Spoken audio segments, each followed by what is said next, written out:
So hello everyone, this is Dheeraj Kuren. आज के इस वीडियो में हम करने वाले हैं कनेक्टिव टिश्यू। तो पिछले पार्ट में हमने देख लिया है एपिथेलियल टिश्यूज के बारे में। तो आज के इस वीडियो में कनेक्टिव टिश्यू पढ़ने वाले हैं। तो कनेक्टिव टिश्यू क्या है तुम जानोगे तो खुद हैरान हो जाओगे। हमारा बोन्स और ब्लड, आई थिंक सो। खुद पढ़ के देख लेते हैं। कनेक्टिव, इसमें हम लाइन बाय लाइन पढ़ने वाले हैं ना। Connective tissues are most abundant and widely distributed in the body of complex animals. तो कॉम्प्लेक्स टिश्यू क्या है? सबसे ज़्यादा अबंडेंट है और वाइडली डिस्ट्रीब्यूटेड है पूरे बॉडी पे।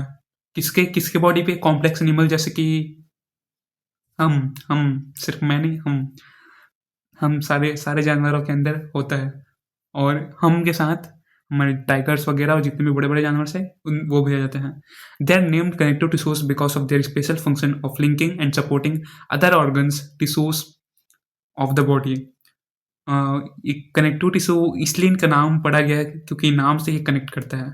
ये कनेक्टिव टिश्यू, इसका स्पेशल फंक्शन है कि वो लिंक करता है हमारे टिश्यूज को, ऑर्गन्स को, बॉडी को एक दूसरे के साथ। They range from soft connective tissues to specialise.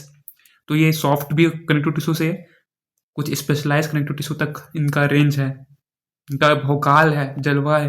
मतलब इतने सारे टिश्यूज पाए जाते हैं। Which includes cartilage, bone, adipose and blood. कौन कौन से हैं? कार्टिलेज हो गया, एक टिश्यू है। बोन हो गया, वो भी एक कनेक्टिव टिश्यू है। एडिपोस हो गया, वो भी कनेक्टिव टिश्यू है। एंड ब्लड भी कनेक्टिव टिश्यू है। In all connective tissues except blood, the cells secrete fibers of structural protein called collagen और elastin।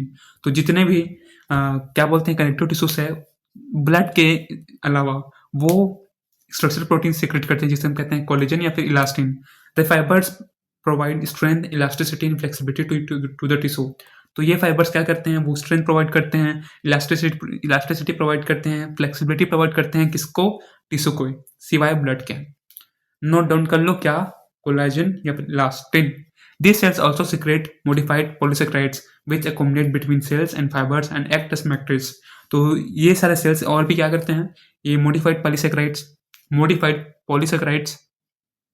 इकट्ठा करते हैं। पॉलीसेक्राइड्स मतलब ग्लूकोज, आई थिंक क्या है वही है। Which accumulate between cells and fibres and act as matrix. और सेल्स और फाइबर्स है ना, वहाँ पे एक्यूमुलेट हो जाते हैं और एक मैट्रिक्स या फिर ग्राउंड सब्सटेंस की तरह काम करते हैं। Connective tissues are classified into 3 types. Connective tissue basically 3 types में क्लासिफाई हो सकते हैं। पहला है लूज कनेक्टिव टिश्यू, दूसरा डेंस कनेक्टिव टिश्यू एंड तीसरा स्पेशलाइज कनेक्टिव टिश्यू। देख लेते हैं यार। Loose connective tissue has cells and fibers loosely arranged in semi-fluid ground substance, for example areolar tissue present beneath the skin। तो loose connective tissue जो sales हैं और fibres हैं एकदम लूजली अरेंज होते हैं, वो भी सेमी फ्लूइड ग्राउंड सब्सटेंस पे। For example areolar tissues present beneath the skin. Example के तौर पे सीरियसली होते हैं एरियोलर टिश्यूज जो स्किन के ना नीचे प्रेजेंट होता है। Often it serves support framework for epithelium. ये सपोर्ट फ्रेमवर्क एपिथेलियम के लिए बना के रखता है। It contains fibroblast. इसके अंदर फाइब्रोब्लास्ट होते हैं, cells that produce and secrete fibres. ऐसे सेल्स जो प्रोड्यूस करते हैं और फाइबर्स सीक्रेट करते हैं। माइक्रोफेजेस एंड मास सेल्स कौन कंटेन करता है? एरियोलर टिश्यूज, फाइब्रोब्लास्ट, मैक्रोफेजेस और mast cells. Adipose tissue is another type of loose connective tissue located mainly under beneath the skin. तो एडिपोस टिश्यू एक दूसरा कनेक्टिव टिश्यू है, मतलब टाइप ऑफ कनेक्टिव टिश्यू है, लूज कनेक्टिव टिश्यू है जो हमारे स्किन के नीचे प्रेजेंट होता है। दिस सेल्स और the cells of this tissues are specialised to store fats. तो ये जो इसके जो टिश्यू हैं, टिश्यू के सेल्स हैं, वो स्पेशलाइज होते हैं वो क्या स्टोर करने के लिए? फैट। आई थिंक इसी की वजह से मेरा मतलब हम सब का अगर फैट है तो इसी की वजह से स्टोर होता है भाई। देख लो फिश टिश्यू की जय हो। The excess of nutrients which are not used in immediately are converted into fats and stored in the tissue. तो जो एक्सेस न्यूट्रिएंट्स होते हैं जो कि इमीडिएटली यूज नहीं होते हैं, वो कन्वर्ट हो जाते हैं फैट्स पे और स्टोर हो जाते हैं इसी टिश्यू पे स्टोर होता है। गहरी बात है। तो एक्सेस न्यूट्रिएंट्स जब हम खाते हैं तो वो कन्वर्ट होके फैट में इसी जगह स्टोर होता है भाई। भाई साहब, मोटापे का कारण यही है। Fibres and fibroblasts are compactly packed in the dense connective tissues. जो फाइबर्स हैं, साथ ही फाइब्रोब्लास्ट हैं, वो कॉम्पैक्टली पैक्ड कहाँ पे होते हैं? डेंस कनेक्टिव टिश्यूज पे। डेंस कनेक्टिव मतलब घना connective tissue. Orientation of fibres show a regular and irregular pattern and are called dense, regular and dense irregular tissues। तो इनके मतलब इनके ओरिएंटेशन पे मतलब कैसे प्रेजेंट है उस बेसिस पे भी इसको बांटा गया है। रेगुलर मतलब डेंस रेगुलर टिश्यू, और इरेगुलर प्रेजेंट है मतलब कैसे पैसे ऐसे ऐसे कहीं से भी प्रेजेंट है। तो इरेगुलर टिश्यूज और इस सीक्वेंस स्टेप फॉलो करते हैं तो उसे रेगुलर टिश्यूज। एग्जांपल के तौर पे ये रहा, और ये रहा हमारा irregular. In the dense regular connective tissues, the collagen fibers are present in rows between many parallel bundles of fibers। तो क्या बोलते हैं यार, डेंस रेगुलर कनेक्टिव टिश्यू में जो कोलेजन फाइबर्स हैं वो प्रेजेंट होते हैं रोज के बीच में। ये देखो रोज, यो यो यो लाइन, रोज के बीच में प्रेजेंट होते हैं। क्या कोलेजन फाइबर्स, देखो सब एकदम पैरेलल है, और ये रहा आई थिंक कोलेजन फाइबर। उसके बाद क्या बोला गया है? Tendons which attach skeletal muscles to bones and ligaments which attach one bone to another are example of this tissue। कौन सा? dense regular tissues। कहाँ पे होते हैं? हमारे टेंडन्स में होते हैं। जो हमारे टेंडन्स क्या होता है? टेंडन्स वो मसल है जो हमारे स्केलेटल मसल्स को बोन्स के साथ जोड़ के रखती है। और लिगामेंट्स वो मसल है जो एक बोन को दूसरे बोन के साथ जोड़ के रखता है। डेंस इरेगुलर कनेक्टिव टिश्यू ये कहाँ प्रेजेंट?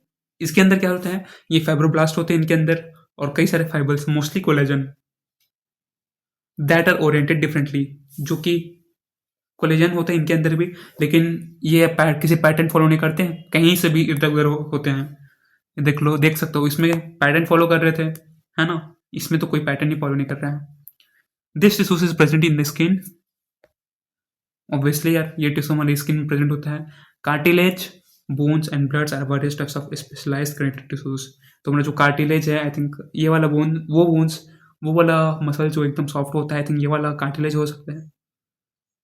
कार्टिलेज और बोन्स है और ब्लड है, ये स्पेशलाइज कनेक्टिव टिश्यूज हैं। The inter material of the cartilage is solid and pliable and resist compression. तो जो इंटरसेलुलर मटेरियल है कार्टिलेज का, वो सॉलिड होता है, साथ ही प्लायबल मतलब इजी टू बेंड, या फिर जो आसानी से मुड़ सके। तो ये कार्टिलेज के अंदर ये सारे प्रॉपर्टीज होते हैं। ये सॉलिड होते हैं, साथ ही ये आसानी से मुड़ जाते हैं, प्लायबल मतलब, और कॉम्प्रेशन रेजिस्ट करते हैं मतलब दबाव को रोकते हैं। The cells of this tissues, इस टिश्यू के सेल्स को हम कहते हैं chondrocytes, are enclosed in small cavities with in the matrix and secreted by them. तो ये स्मॉल कैविटीज, इसके जो सेल्स हैं वो स्मॉल कैविटीज में रहते हैं, उसी मैट्रिक्स के अंदर जो ये खुद बनाते हैं। ये रहा फिगर 7.6a। ये रहा हमारा क्या? Cartilage cell. ये जो एरिया खुद बनाया है उसी के अंदर सिकुड़ के रह जाते हैं। Cartilage is present in the tip of the nose. Cartilage हमारे नाक के ऊपर, आउटर ईयर जॉइंट्स, मैं बोला था outer ear joints between adjacent bones in vertebral column. Vertebral column का जो एडजेसेंट बोन्स है वहाँ पे होता है, साथ ही limbs and hands in adult. यहाँ पे कहीं कहीं पे होता होगा अंदर में लिप्स, और MBBS पे पढ़ोगे अगर तुम करोगे। Bones have a hard and non-pliable ground substance rich in calcium salts and collagen fibers which give bone in its strength। तो हमारा जो बोन्स है, जॉलन फ्लेक्स नहीं कर रहा भाई, लेकिन बोन्स फ्लेक्स कर रहा हूँ, जो हमारे अंदर है। Bones have hard and non-pliable ground substance rich in calcium salts and collagen fibers which give bone its strength। तो बोन्स के अंदर हार्ड होता है, साथ ही नॉन प्लेबल मतलब मुड़ता नहीं। इनके अंदर क्या होता है? कैल्शियम सॉल्ट होते हैं, साथ ही कोलेजन फाइबर्स जो बोन्स को स्ट्रेंथ देता है। फिगर 7.6b, ये रहा भाई बोन्स का structure. Bone support and protect softer tissues in organs. कहाँ गया यार? Bone support and protect soft tissues and organs. तो हमारे जो बोन्स है वो हमारे सॉफ्ट टिश्यूज है और ऑर्गन्स है, उसे बचा के रखता है भाई, भाई जान है अपने बॉडी का ये। उसके बाद है limb bones such as the long bones of the legs serve weight bearing function। limb bones जैसे कि हमारा जांग का वेट है, जांग के बोन्स, जांग के बोन्स नहीं यार, जो हमारा हाथ और पैर का बोन्स है वो लॉन्ग होते हैं, जैसे कि लॉन्ग लंबे फीमर है ना हमारे जांग के बोन्स, वो वेट बियरिंग फंक्शन भी झेलते हैं, मतलब हमारा बॉडी का वेट उठाते हैं। They also interact with skeletal muscles attach to them to bring about movement. वो हमारे मसल के साथ भी इंटरेक्ट करते हैं ताकि कुछ मूवमेंट कर सके, जैसे कि हमारे लेग्स के साथ मसल कॉन्ट्रैक्ट करते हैं तब जाके हमारा बॉडी ऊपर नीचे होता है दोस्त। द बोन सेल्स जिसे हम कहते हैं osteocytes are present in the space called lacunae. तो गहरी बात है यार। तो जो बोन सेल्स हैं वो प्रेजेंट होते हैं हमारे स्पेसेस पे जिसे हम कहते हैं lacunae. Limb bones such as the long bones of the legs. Limb bones जैसे कि हमारे लेग्स के लंबे बोन, और सॉरी सॉरी मैं क्या कुछ बोल रहा था यार, अच्छा इसको देखने ही भूल गया था। The bone marrow in some bones is the side production of blood cells. तो जो बोन मैरो है कुछ बोन्स के, वो हमारे ब्लड सेल्स बनाते हैं। गहरी बात है भाई, बोन के अंदर भी, बोन के अंदर से ही हमारा खून बनता है। Blood is the fluid connected tissue containing plasma, red blood cells, white blood cells and platelets, figure 7.6 सी। तो ब्लड एक फ्लूइड कनेक्टेड टिश्यू है जिसके अंदर होता है plasma, red blood cells, white blood cells, platelets. इसका मेन काम है सर्कुलेटिंग फ्लूइड है ये, और ये ट्रांसपोर्ट में मदद करते हैं सारे सब्सटेंस के, मतलब बहुत सारे सब्सटेंस के, जैसे कि ऑक्सीजन हो गया, न्यूट्रिएंट्स हो गए, एक जगह से दूसरे का फैलाता है। You will learn more about blood in chapter 17-18। Chapter 17-18 में आप इसके बारे में ज़्यादा पढ़ोगे, जो कि बॉडी प्रोटीन सर्कुलेशन है, जो हमारे चैनल पे आई थिंक डिस्कस हो गया। आप जाके चेकआउट कर सकते हो यार मेरे लेक्चर्स लेक्चर्स लेक्चर्स लेक्चर्स। उसके बाद है muscle tissue. Each muscle is made up of long cylindrical fibres arrange in parallel arrays. These fibers are composed of numerous fine fibrils called myofibrils। तो मसल के पास लॉन्ग सिलेंडर फाइबर्स होते हैं arranged in parallel arrays। तो total 4 तरह के muscles के बारे में जाना था। पहला था एपिथेलियल, दूसरा कनेक्टिव, तीसरा मस्कुलर, चौथा न्यूरल। तो अब हम तीसरे की बात करते हैं, विच इज मस्कुलर टिश्यू। तो हर एक मसल के पास लॉन्ग सिलेंड्रिकल फाइबर्स होते हैं जो कि पैरेलली अरेंज होते हैं। ये जो देख रहे हो ना, नहीं है उतना, फिर भी ये उसी से बना हुआ है। मतलब आपका भाई होगा भाई obviously. This fibres are composed of numerous fine fibrils called myofibrils. तो ये जो फाइबर्स होते हैं बहुत ही फाइन फाइब्रिल्स से बना होता है, जिसे कहते हैं मायोफाइब्रिल्स। सम फाइबर्स कॉन्ट्रैक्ट, कुछ फाइबर्स छोटे होते हैं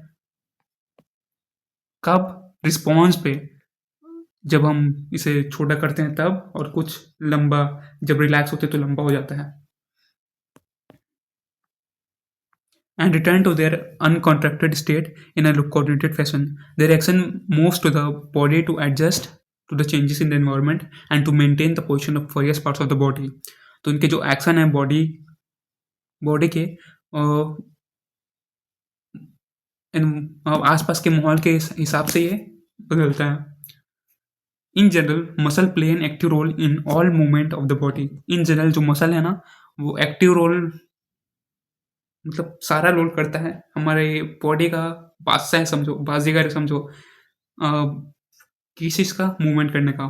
मसल्स ये भी 3 तरह के होते हैं, स्केलेटल होते हैं, smooth and cardiac.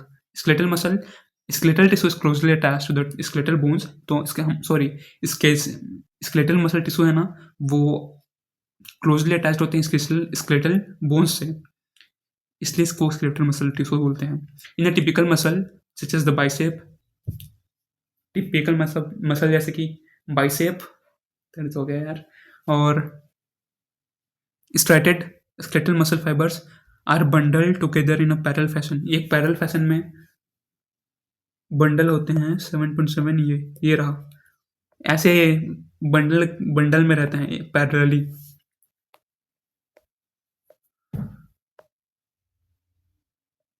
A sheet of tough connective tissue encloses several bundles of the muscle fibers. तो एक टफ कनेक्टिव टिश्यू है ना, वो क्या करता है बोल रहा है, बहुत सारे मसल फाइबर्स स्टोर करके मतलब इकट्ठे करके रखता है। उसके बाद smooth muscle, smooth muscles fibres taper at both ends. तो इसके जो स्मूथ मसल है, ये इसके जो फाइबर्स हैं वो ऐसे पतले पतले होते हैं इंच पे। एंड डू नॉट शो स्ट्रेशंस, और ये स्ट्रेशन शो नहीं करते, मतलब लंबाई शो नहीं करते हैं। Figure 7.7 B, cell junctions hold them togetherly. तो ये रहा सेल जंक्शंस, कुछ जंक्शन होते हैं जो एक दूसरे को इकट्ठे होल्ड करके रखते हैं। The wall of the internal organ such as blood vessels, stomach and intestine contains this type of muscle tissues. तो हमारे स्मूथ मसल कहाँ पे होते हैं, हमारे स्टमक में होता है, हमारे इंटेस्टाइन पे होता है, और कहाँ पे होता है, हमारे ब्लड वेसल्स में होता है। मतलब जहाँ पे कोई होलो हो, आई थिंक वहाँ पे होता है, खोखलापन हो वहाँ पे होता है। कंटेन्स दिस ऑफ, हाँ, smooth muscle are involuntary as their functioning can not be directly controlled. Smooth muscles involuntary होते हैं क्योंकि इसके जो फंक्शन है वो डायरेक्टली कंट्रोल नहीं किए जा सकते। Visually we are not able to make it contract merely by thinking about it as we can do with skeletal muscles. Smooth muscle involuntary होते हैं, मतलब इसको हम कंट्रोल नहीं कर सकते, और आई थिंक कंट्रोल होना भी नहीं चाहिए। सोचो हम अपनी स्टमक को कंट्रोल करके मुंह से बाहर निकाल रहे हो। Visually, we are not able to make it contract merely by thinking about it as we can do with skeletal. तो हम इसे अपनी सोच के हिसाब से कंट्रोल नहीं कर सकते, अपने आप चलते रहता है, अपने आप इनका काम चलते रहता है। जैसे कि भूख लगता है तो अपने आप आपका पेट आवाज़ देने लगता है, देता है कि नहीं, या फिर गैस बनता है तो टेटा कुछ हद तक कंट्रोल कर सकते हैं वो, ये वाला काम। उसके बाद है cardiac muscle tissues. Cardiac muscle tissue contractile tissue हैं जो खाली हार्ट पे प्रेजेंट होते हैं। इसके जो सेल जंक्शन है वो प्लाज्मा मेम्ब्रेन्स के साथ स्टिक होके जुड़ जाता है। 7.7 सी, ये रहा। Communication junctions intercalated discs at some fusion points allow cells to contract as a unit. तो कम्युनिकेशन जंक्शन तो कार्डियक मसल हमारे हार्ट में प्रेजेंट होता है यार। इसका सेल जंक्शन है वो प्लाज्मा से फ्यूज जाता है कार्डियक मसल सेल से, एंड एक दूसरे के साथ चिपक जाते हैं। ये देखो, ये रहा सी कार्डियक मसल्स, ये प्लाज्मा मेम्ब्रेन से फ्यूज हो गया और साथ में चिपक गए। उसके बाद है क्या है, communication junction intercalated at some points allow cells to contract as a unit. When one cell receives a signal to contract, the neighbor cell also is stimulated to contract. जब एक सेल को सिग्नल मिलता है कि contract होना है तो बाकी सब उसके साथ हो जाते हैं। तो ये था हमारा कार्डियक मसल टिश्यूज, और इसी के साथ हमारा मस्कुलर टिश्यू खत्म होता है। अब बात करते हैं हमारा neural tissues. Neural tissues exerts the greatest control over the over the body's responsive to changing conditions. तो न्यूरल टिश्यू है वो सबसे ज्यादा कंट्रोल करते हैं हमारे बॉडी के रिस्पॉन्सेस से। मतलब न्यूरल टिश्यू क्या करते हैं, हमारे बॉडी को ना सबसे अच्छे तरीके से कंट्रोल करके रखता है। कैसे, किससे, हमारे आसपास के चेंजेस से। आप जब भी कोई झटका मारे तो आपको गाल अपने आप पीछे हो जाता है, ताकि क्यों क्यों क्यों क्यों ताकि हमारा इसको कम से कम फोर्स लगे। जब भी कोई सामने से कुछ चीज है तो आंख अपने आप बंद हो जाता है, क्यों, ताकि हमारा आंख बच सके। इतना तेज है, जब भी हमारा आंख किसी करंट से टकराए हाथ झटके से निकल जाता है ताकि हमारा हाथ बच जाए। इसलिए हमारा सबसे तेज न्यूरल टिश्यू है। Neuron the unit of neural systems are excitable cells. तो हमारे न्यूरॉन्स है वो न्यूरल टिश्यू सिस्टम के यूनिट है, एक्साइटेबल सेल्स है जो न्यूरॉन्स का ये रहा, मतलब बहुत तेजी से काम करता है। The neuroglial cells which constitute the rest of the neural system protect and support neurons. तो उसके बाद है न्यूरोग्लियल सेल्स जो हमारे न्यूरल सिस्टम को प्रोटेक्ट और सपोर्ट करता है। Neuroglia make up more than 1/2 of the volume of neural. तो न्यूरोग्लिया है वो make more than 1/2 of the volume of the neural tissue in our body. तो न्यूरोग्लिया वो सेल्स हैं जो हमारे एक हाफ मतलब वन हाफ एक एक हाफ वॉल्यूम बनाता है, मतलब एक हाफ न्यूरल टिश्यू बना देता है हमारे बॉडी का. When a neuron is suitably stimulated and electrical disturbance is generated which swiftly travels along its plasma membrane. तो जब भी एक न्यूरॉन थोड़ा सा भी झटका या फिर स्टिमुलेशन होता है ना, तो इलेक्ट्रिकल डिस्टर्बेंस होता है पूरे throughout the neural tissue, उसके प्लाज्मा मेम्ब्रेन के थ्रू ट्रैवल होता है. Arrival of the disturbance at the neuron endings और the output zone triggers event that may cause stimulation और inhibition of adjacent neurons and other sales.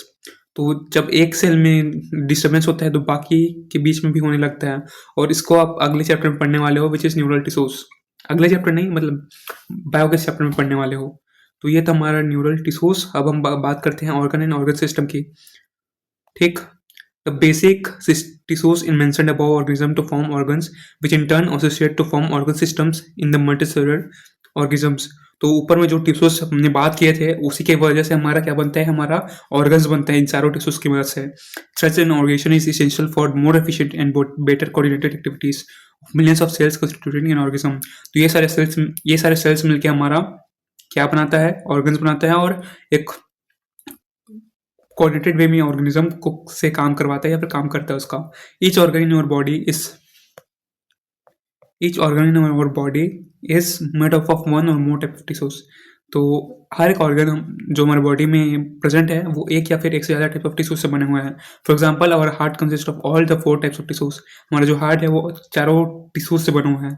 Epithelial, कौन कौन से? Epithelial, connective, muscular and neural.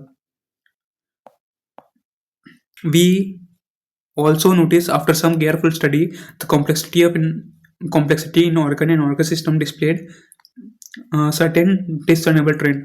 तो कुछ वक्त के बाद आप